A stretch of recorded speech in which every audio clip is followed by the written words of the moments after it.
un poquito en causas mecánicas. De las causas mecánicas tenemos el anillo esofágico inferior de Church, membranas son ciclo de Center.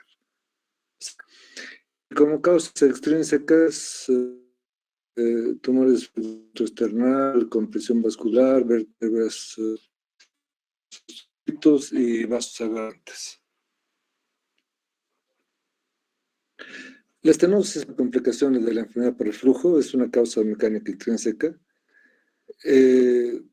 Básicamente es la combinación de edema, espasmo esofágico, y la cicatrización de estas lesiones, de las erosiones, va a llevar a la fibrosis. El tratamiento es resolver la estenosis mediante dilatación endoscópica, flujo ácido, mediante IVPs o mediante métodos quirúrgicos. En las estenosis esofágicas, recuerda que hay que empezar con endoscópica. El manejo endoscópico de las estenosis de origen péptico generalmente es fácil de llevar. Y si están relacionadas a perforaciones, se debe la prótesis o cirugía. Aquí tenemos una estenosis péptica en la que se introduce. Tenemos dos métodos en nuestro medio y estos balones hidrostáticos. Usamos más estos balones hidrostáticos. Y se efectúa una dilatación progresiva hasta llegar a unos 18 minutos.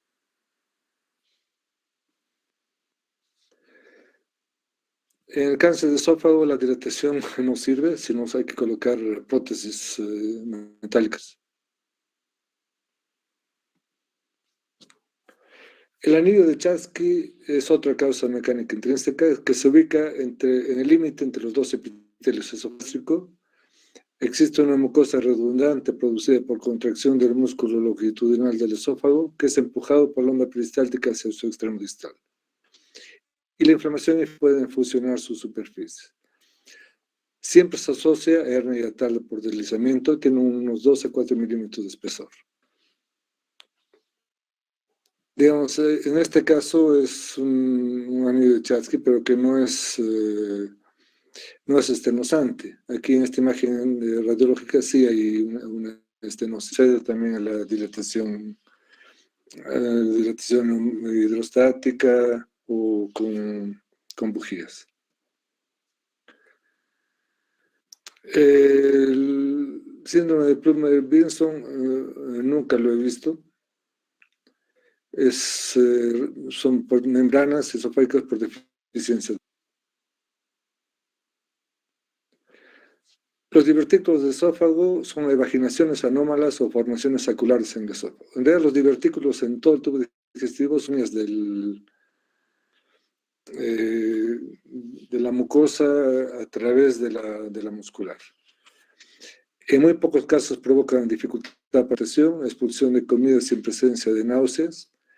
Hay varios tipos de divertículos esofágicos, cada uno tiene un origen diferente, pero todos están relacionados con trastornos en la coordinación, relajación muscular y trastornos de la motilidad del esófago.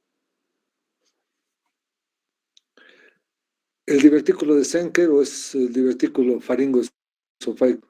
Es una protrusión progresiva de la mucosa en la pared posterior de la faringe por encima del esfínter esofágico superior a través del triángulo de Killian. Coordinación entre la contracción de la faringe y la relajación del esfínter esofágico superior. Es más frecuente en pacientes mayores de 60 años, aunque se ha visto en pacientes. Puede producir una disfagia alta intermitente, halitosis, masa laterocervical y supraclavicular izquierda. Esta es la imagen radiológica y ven esta formación sacular que ha quedado con contraste, material de contraste. Y aquí se ve, digamos, esta es la formación sacular y este es el lumen esofágico. Puede producir, como decíamos, disfagia alta, celorrea, halitación ruidosa y laboriosa, regurgitación del contenido a la boca, compresión. El paciente se ayuda con una compresión manual a nivel del cervical, generalmente al lado izquierdo, para facilitar la deglución. paroxismo de tos luego de comidas o acostarse, fatiga, desnutrición, ronquera, enfermedad pulmonar y obstrucción completa por acumulación de alimentos. El carcinoma escamoso es una complicación rara en un 0,4% de los casos. Aquí tenemos el divertículo de Zenker. El divertículo de Zenker es el lumen esofágico. Digamos, aquí hay un esquema. Esto nos va a servir para mostrar en qué consiste uno de los manejos endoscópicos de este, en la que generalmente se pasa una guía o un catéter hacia el esófago y se efectúa una sección, un corte a través del músculo cricofaringio. Entre este músculo es el que se produce el divertículo y el lumen esofágico. Entonces vamos a volver al anterior. Digamos, divertículo, este es el lumen esofágico, y se hace un corte aquí y se llega más o menos hasta aquí. En realidad no se saca el divertículo, sino se amplía. Si ustedes ven esta forma, el contenido se va a quedar aquí. Este contenido, digamos, este vario se va a quedar aquí. O el contenido de alimentos, todos se van a quedar aquí. Eso va a producir compresión del esófago. En cambio, si ampliamos este corte, lo dejamos con una boca mucho más ancha, y realmente queda el saco, pero ya no va a ser un saco de retención, sino el alimento va a ir hacia el esófago.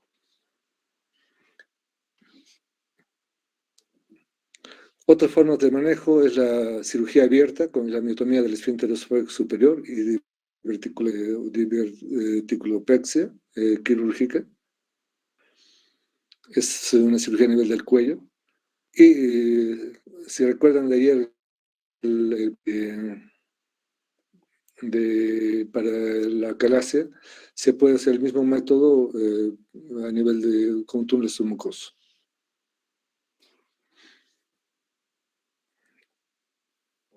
Más hacia la parte media o distal del esófago existen los divertículos por tracción para generalmente el tercio medio, que tienen su origen en procesos inflamatorios en la cavidad torácica fuera del esófago, que producen traccionamiento de estos secundarios a trastornos de la motilidad esofágica. Síntomas y no hay que hacer nada con ellos. El divertículo epifrénico por repulsión se sitúa justo por encima del diafragma y es problema. Es el resultado de una hernia de la mucosa y submucosa a través del defecto de la pared muscular en el punto de entrada de los vasos sanguíneos, asociado a un trastorno de la motilidad gastroesofágica. Puede ser por la calasia o en el espasmo esofágico difuso. Tampoco causa síntomas. Otra mecánica intrínseca son los cuerpos extraños. En este trabajo el más frecuente fue las monedas. Puede haber objetos punzocortantes, piezas de juguetes, huesos de pollo, espina de pescado, un bolo alimentario, joyas y otros. Aquí tengo la imagen de una radiográfica. Aquí es la extracción con una pinza de cuerpo extraño. Puede haber una impactación. Aquí hay una concha de moluscos. Y aquí un clip que está por fuera, ya ha perforado el esófago. La hernia diafragmática es otro tema que también produce molestias. Recuerden que el diafragma es una pared muscular, un tabique muscular que separa la cavidad abdominal de la torácica, y los hiatos permiten el paso del esófago, aorta y la vena cavea inferior. La hernia hiatal, por definición, es la protrusión del estómago por encima del diafragma. El origen suele ser desconocido, puede ser una anomalía congénita, resultado del debilitamiento del tejido de soporte, o puede ser el resultado de un trauma. La hernia ya lo hemos mencionado, es la unión del esófago y parte del estómago, que se encuentran por encima del diafragma. Este es el diafragma, aquí tenemos la unión, por la unión esófago-gástrica. La hernia tal paraesofágica tiene la unión gastroesofágica en localización normal, pero una parte del estómago, aquí está el esófago, y una parte del estómago está junto a este esófago por encima del diafragma. ¿Qué es esta? ¿No? Está a nivel normal y por al lado la hernia y la hernia mixta. La hernia de Morgagni generalmente está anterior, el diafragma anterior derecho. Ocurre especialmente en pacientes obesos o con presión intraabdominal elevada. Generalmente son asintomáticos, pueden provocar síntomas respiratorios y o gastrointestinales. La hernia de Bogdalek es posterolateral izquierdo. Afecta por lo general a recién nacidos, lo que puede provocar síntomas respiratorios debido al paso del contenido abdominal hacia el tórax. Aquí vemos estómago, intestinos que están dentro de tórax, ¿no? Desplazando el corazón y grandes vasos.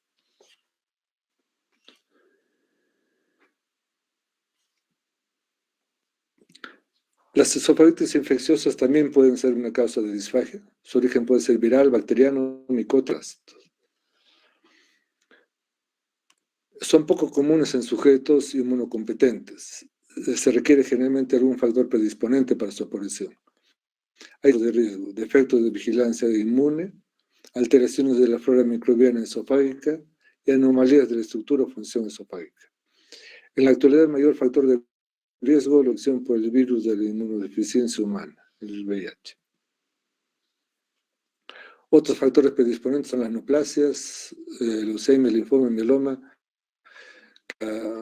deprimir la parte inmunológica, síndromes de inmunodeficiencia congénita, tratamientos con corticoides, fármacos inmunodepresores o antibióticos al respecto. La diabetes, el hipoparatiroidismo, la insuficiencia suprarrenal y renal, la enfermedad celíaca, el lupus, la edad avanzada, el alcoholismo, y en caso de trasplantes de médula ósea. En las esofagititis infecciosas, la más frecuente es la Candida albicans, y los virus, los que más frecuentes se ven, los de herpes simple y papilomavirus, y ocasionalmente por VIH. Bacterias desde Staphylococcus, Aureus, epidermitis, treponema pálido, Mycobacteria, y parásitos Trypanosoma cruzi, Neomuscarini, Leishmania donovani, Cryptosporidia. La esofagitis monilástica es la infección más frecuente del esófago. Es causada por Candida albicans, con diversos factores inmunodepresores. Debe sospecharse en pacientes inmunodeprimidos con SIDA, pacientes con enfermedades malignas, pacientes trasplantados, en pacientes diabéticos descompensados, pacientes sometidos a tratamientos con antibióticos o corticoides, terapia o inmunosupresores. En alcoholismo, insuficiencia renal, hipotiroidismo, insuficiencia renal, lupus, edad avanzada, trastornos de la motilidad esofágica. En la clínica puede ser desde pacientes asintomáticos, puede presentar odinofagia, disfagia, vómitos, dolor precordial, el mugre toral. Y en la endoscopía la imagen típica son placas blanquecinas que se adhieren a la mucosa desprendidas, y se efectúan frotis o biopsia para microbiología o para patología. El tratamiento es el de disponentes y lo que más usamos es el fluconazol. La esofagitis herpética, imágenes como esta, son lesiones herpéticas, el tratamiento ciclovir. El virus del papiloma humano se presenta lesiones elevadas en esófago, como vellosidades que hay que hacer una resección y control posterior al año porque se considera premaligna, y infrecuentes de origen tuberculoso, sífilis, difteria. Vamos a hablar un poquitito más de la eosinofílica, que es una enfermedad crónica y mediada inmunológicamente. Es infradiagnosticada, causada por una respuesta de células T helper tipo 2 en los alimentos que están en contacto con la mucosa esofágica.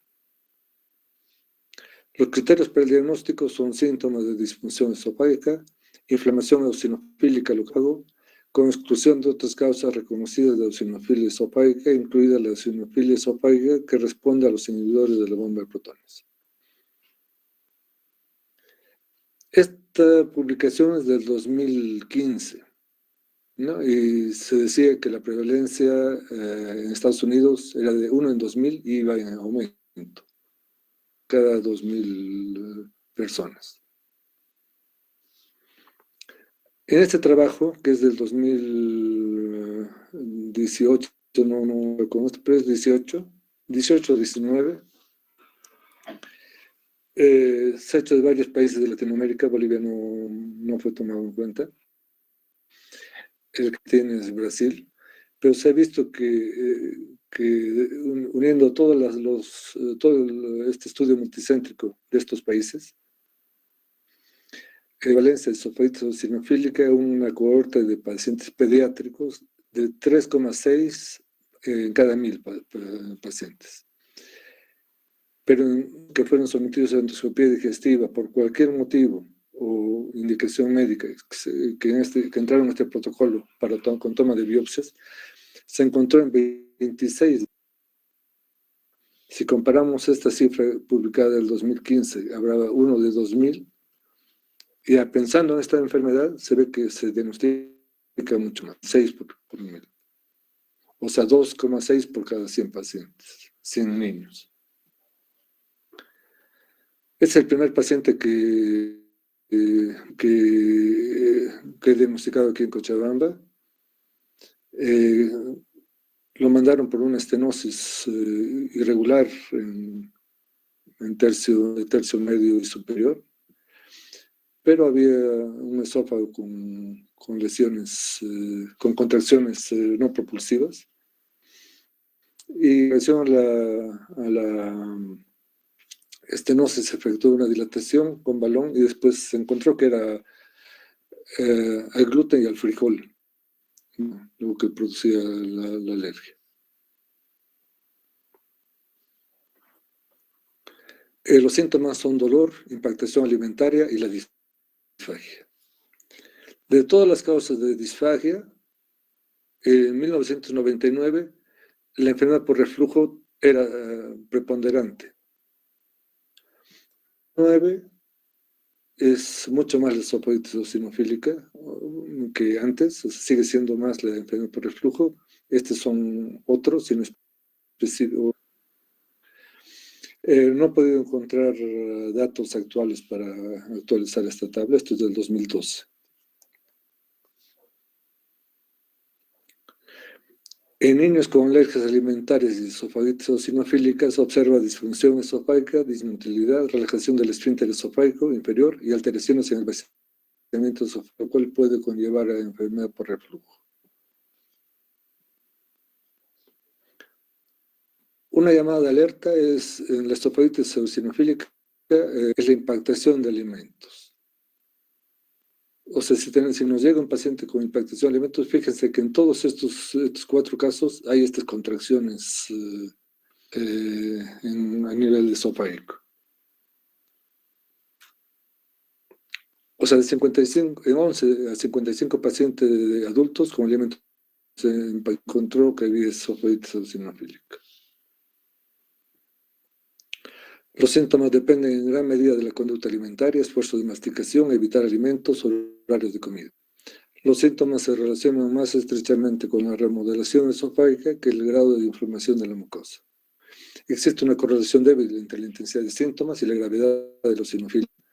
La remodelación esofágica se asocia con riesgo de impacto alimenticio y los síntomas pueden responder a la dilatación esofágica. Las endoscópicas son surcos longitudinales, anillos circulares concéntricos, aspecto de tráquea, pápulas blanquecinos, estenosis beta por fibrosis histológica, atenuación del patrón vascular y puede estar normal o fragilidad de la mucosa en papel crepé. Entonces son las contracciones y los surcos de lo más llamativo, ¿no? que se encuentra. Estos son los pequeños abscesos que están descritos. Se toman biopsias del tercio superior, medio inferior. El diagnóstico es más bajo con biopsia de unión esófago-gástrica. Tiene una afectación variable en parches, por lo que se requiere más de 4 o 5 biopsias para un diagnóstico adecuado. Caracteriza por presentar síntomas relacionados a una disfunción esofágica. Patológicamente se caracteriza por encontrar en una o más biopsias un infiltrado inflamatorio con predominio de eosinófilos por campo de alto poder, y la enfermedad debe ser limitada a esófago. En la histología se va a encontrar un incremento del infiltrado de eosinófilos, más de 15 eosinófilos por campo de alto poder, y se encuentra una correlación entre el grado de eosinofilia esofágica y la gravedad clínica. Sin embargo, los efectos de la esofagitis eosinofílica no quedan en la mucosa, sino van hacia capas profundas, hablar, mucosa, y es lo que lleva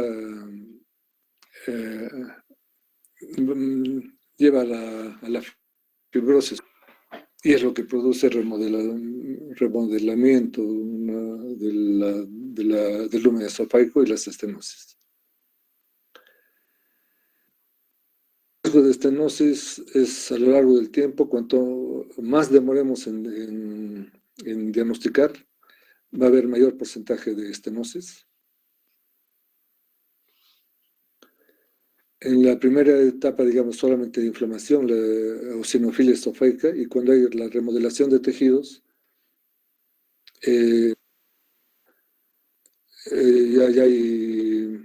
ya actúa a nivel de la mucosa, submucosa, expansión muscular, fibrosis subepitelial, incremento de vascularidad y disminución. Si es algo provocado por los alimentos, es como una reacción alérgica local, digamos, el manejo más importante es el dietético. Entonces se han planteado estos 3 esquemas: la dieta elemental, que elimina el total de alergenos, solamente se da una fórmula elemental a base de aminoácidos, pero que es muy difícil para el día a día de un paciente. La dieta de eliminación específica es según el test de alergia, la punción cutánea o la prueba de parches, y la dieta empírica, en la que se eliminan 6 desencadenantes alimentarios, lo más común es leche, trigo, soya, huevo, nueces y mariscos. Con la dieta elemental se llega a un éxito del 91% y con la dieta de alimentación empírica del 72%.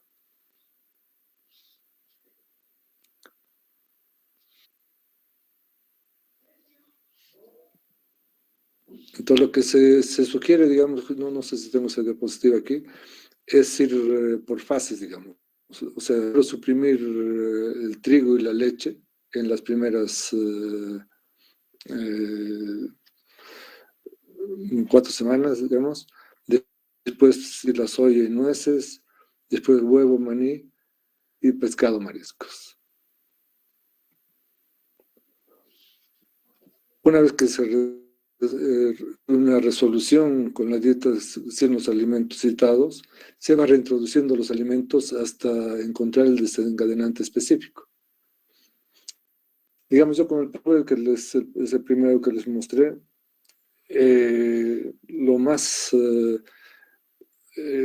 mismo paciente se dio cuenta que tenía intolerancia al frijol. en los test de alergias alimentarias no figura el frijol. Y el gluten sí salió en los exámenes. También puede ser usado el uso de corticoides tópicos, que generalmente son usados para el asma, y se considera una enfermedad relativamente nueva de los últimos años. No hay formulaciones para este. Entonces hay las formulaciones líquidas que se mezclan con alguna sustancia, por ejemplo la miel, para aumentar la viscosidad y que esté más en el esófago, ¿no? Los IVPs también juegan un papel importante porque ayudan en el diagnóstico y en el tratamiento. Además que los IVPs no solamente actúan por su poder de inhibir la producción de ácido, sino actúan como antiinflamatorio local a nivel de la mucosa esogástrica.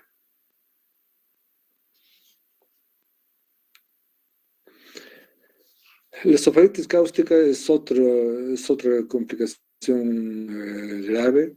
Representa un grave problema a menudo de consecuencias devastadoras sobre esófago y estómago. La población en riesgo son niños alcohólicos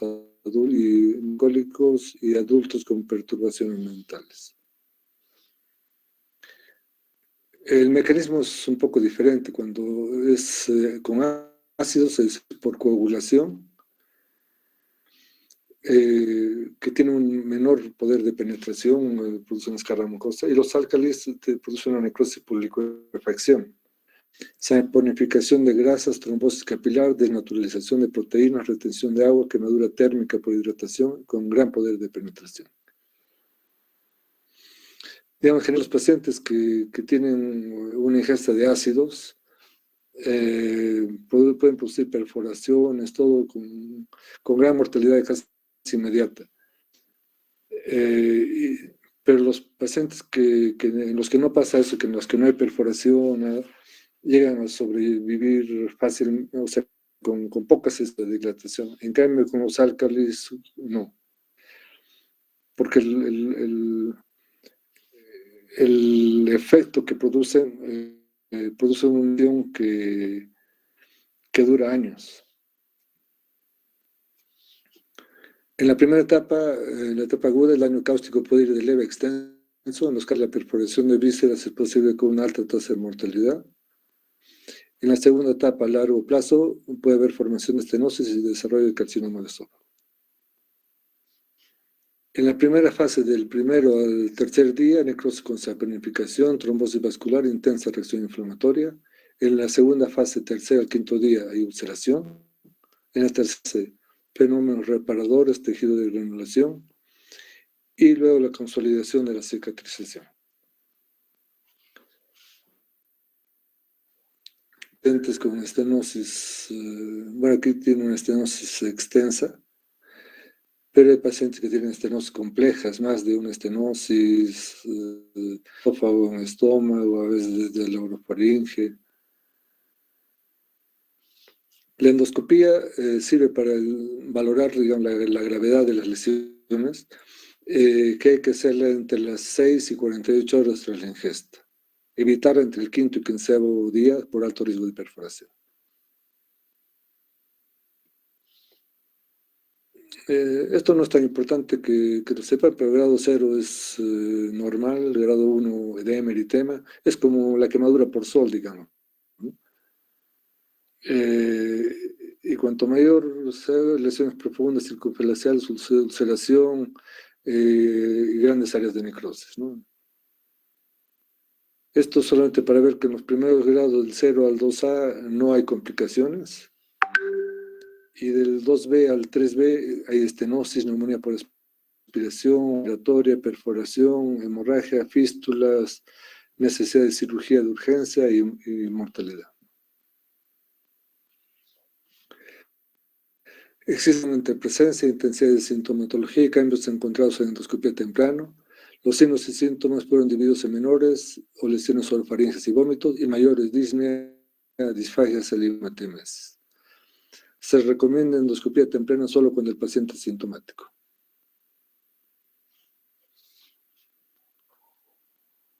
En lesiones leves, digamos, el ayuno por 24 horas, luego iniciar dieta progresivamente, no requieren hospitalización y como la mayor parte son por intento suicida o a veces para dar a los familiares, valoración por psiquiatría antes del alta.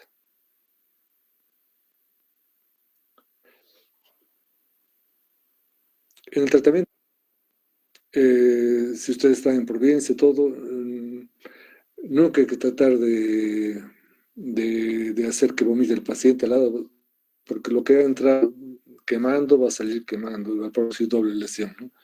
Entonces, administración de líquidos fríos, leche o agua, si está preservada la dilución. No hay que practicar maniobras de evacuación de carbono activado o emolientes que dificultarían la visualización endoscópica. No se intenta neutralizar con álcalis o ácido, ya que se puede generar una reacción exotérmica.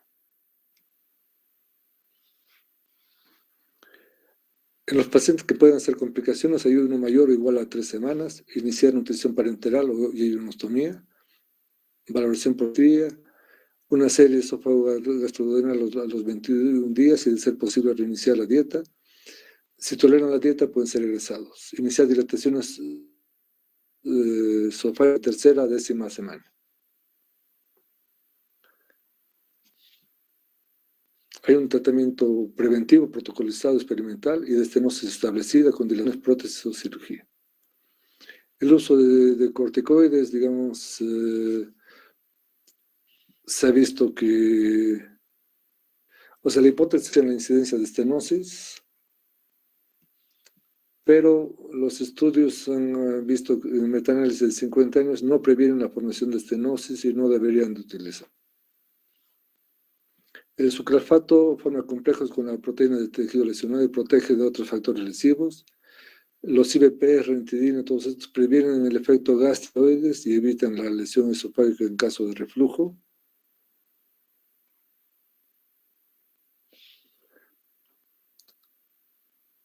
Y esto que está a nivel experimental, han preparado el sucralfato unidos a esteroides y la utilización de prótesis esofágica precoz para evitar que la estenosis se produzca y después a veces es incluso difícil el efecto de las dilataciones o introducir una guía.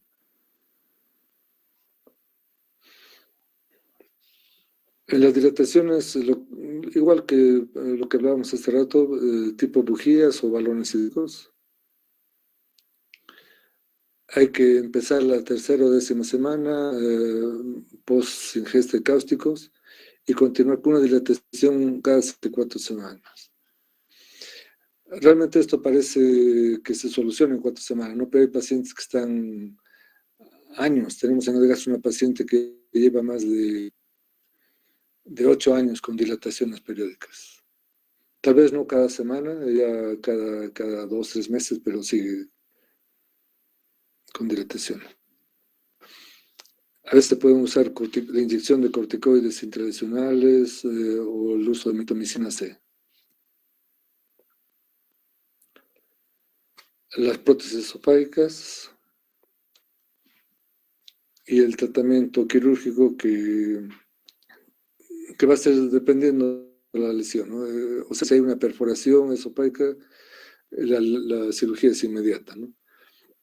Pero hay pacientes de los que están tomados desde la orofaringe hasta el estómago, entonces, si solamente está el esófago, se puede hacer una resección del esófago y hacer un ascenso gástrico, hacer uno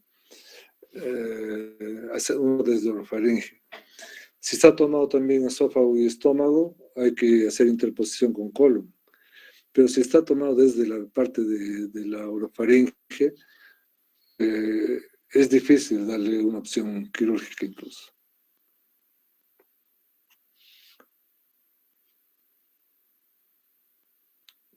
Entonces, en ausencia de estenosis faringe, se podría entrar por el colon con anastomosis con esófago cervical.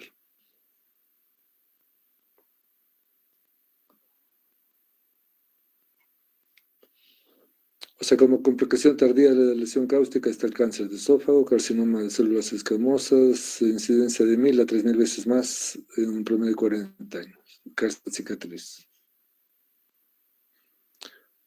Otras causas de lesión esofágica son algunos medicamentos. Medicamentos que siempre hay que tener cuidado de que el paciente no esté echado, que no se recueste después de los medicamentos y tomar abundantes líquidos, escleronatos y la doxiciclina. Con los AINES también, pero no tanto, especialmente con estos dos. A veces se pegan a la mucosa y producen lesiones cáusticas con que puede llegar a la estenosis y perforación.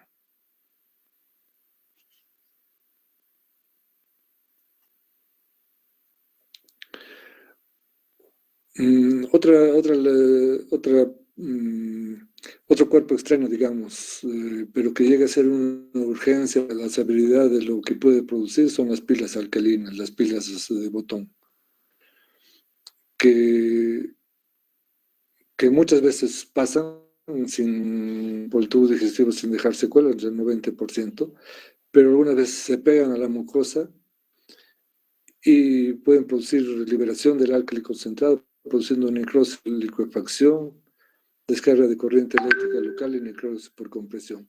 Generalmente estas pilas existen en muchos de los juguetes infantiles y son los niños que a veces son los que llegan con esta patología.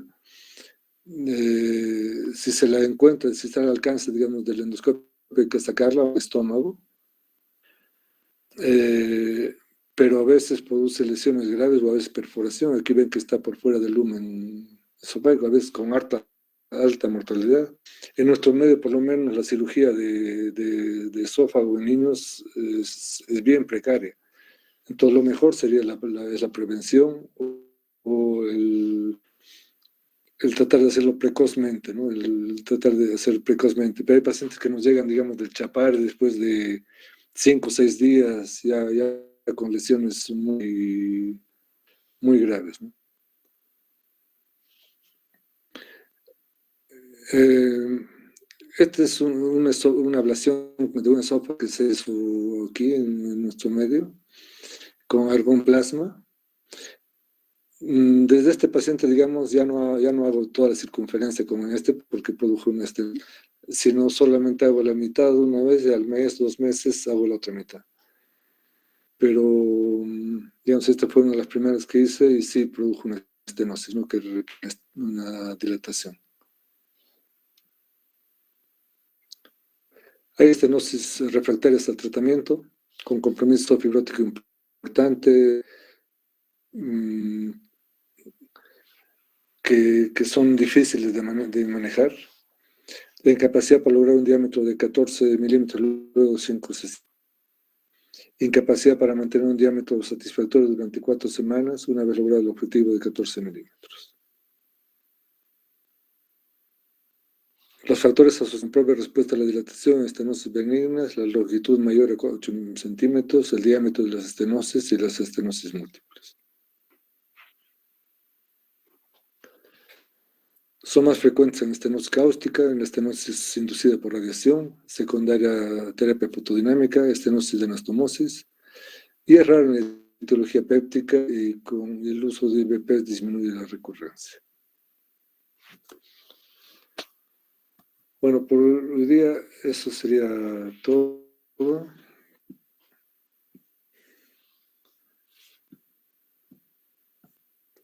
No sé si tienen preguntas.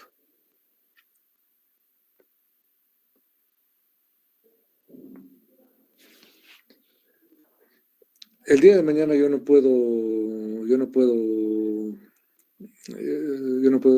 estar con... ¿Quieren que les pase el tema del cáncer de esófago? ¿Quieren que les pase el tema o quieren que lo llevemos a la próxima semana? La semana yo daría 4 clases más y el viernes empezaría el doctor Sánchez con intestino delgado.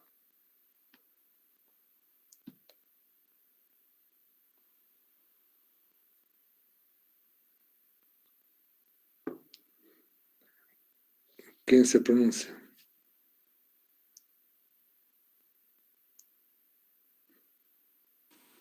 Quizá, doctor, la otra semana podríamos hablar del tema. Ya. O quieren que les pase el tema y ustedes me hacen preguntas o si no, la próxima semana no hay problema. El lunes de la próxima semana. Doctor,